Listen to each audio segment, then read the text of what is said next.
أعوذ بالله من الشيطان الرجيم. بسم الله الرحمن الرحيم.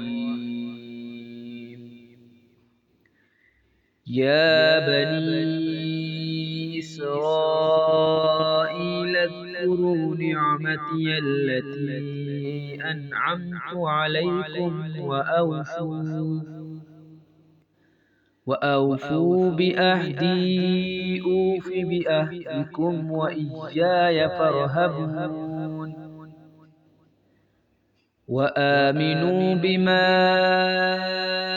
أنزلت مصدقا لما معكم ولا تكونوا أول كافر به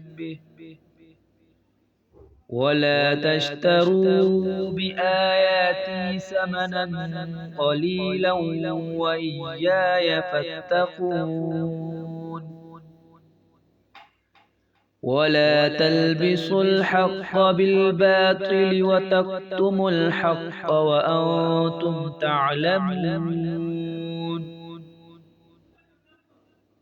وأقيموا الصلاة وآتوا الزكاة واركعوا مع الراكعين.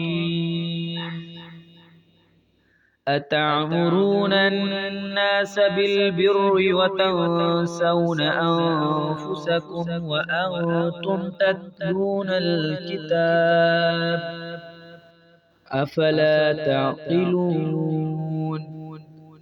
واستعينوا بالصبر والصلاة وإنها لكبيرة إلا على الخاشعين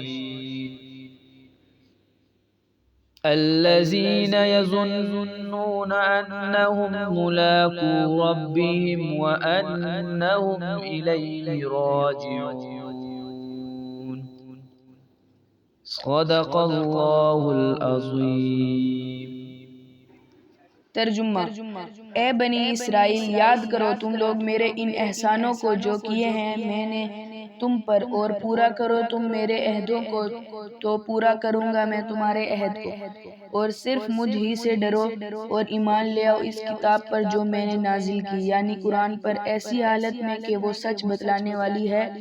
اس کتاب کو جو تمہارے پاس ہے، یعنی تورات کے کتاب الہی ہونے کی تصدیق کرتی ہے، اور مت بنو تم سب میں پہلے انکار کرنے والے اس قرآن کے، اور مت لو بمقابلہ میں میرے احکام کے معاوضہ حقیر کو، اور خاص مجھ ہی سے پورے طور پر ڈرو، اور مخلوط مت کرو حق کو ناحق کے ساتھ، اور پوشیدہ بھی مت کرو حق کو جس حالت میں کہ تم جانتے ہو، اور قائم کرو تم لوگ نماز کو، یعنی مسلمان ہو کر، اور دو زکوٰۃ، اور عاجزی کرو عاجزی کرنے والوں کے ساتھ۔ کیا غضب ہے کہ کہتے ہو اور لوگوں کو نیک کام کرنے کو، نیک کام سے مراد رسول صلی اللہ علیہ وآلہ وسلم پر ایمان لانا ہے، اور اپنی خبر نہیں لیتے حالانکہ تم تلاوت کرتے رہتے ہو کتاب کی، تو پھر کیا تم اتنا بھی نہیں سمجھتے؟